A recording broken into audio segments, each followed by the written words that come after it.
નમસ્કાર મિત્રો, વિડીયોમાં તમારું સ્વાગત છે। તો મિત્રો, અત્યારે હાલની ખૂબ જ મોટી ખબર સામે મળી રહી છે।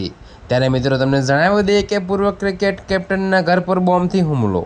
જી હા મિત્રો, અત્યારે હાલની આ ખૂબ જ મોટી અને દુઃખદ ખબર સામે મળી રહી છે। ત્યારે મિત્રો, તમને વધુમાં વિગતવાર જણાવી દઈએ કે બાંગ્લાદેશના પૂર્વ ક્રિકેટર સાકિબ અલ હસનના મકબરા સ્થિત ઘર પર પેટ્રોલ બોમ્બથી ભયાનક હુમલો થયો છે। જ્યારે મિત્રો, દિલ્હીમાં શેખ હસીનાની પ્રેસ કોન્ફરન્સમાં સાકિબના હાજર રહેવાના થોડા કલાકો બાદ આ ઘટના બની હતી। ત્યારે મિત્રો, તમને વધુમાં એ પણ જણાવી દઈએ કે મિત્રો, અજાણ્યા હુમલાખોરોએ ઘરમાં ભારે તોડફોડ કરી આગ લગાવવાનો પ્રયાસ પણ કર્યો હતો। જી હા મિત્રો, તો આ હુમલા બાદ તણાવ ફેલાતા સુરક્ષા દળોએ તૈનાત કરવામાં આવ્યા છે।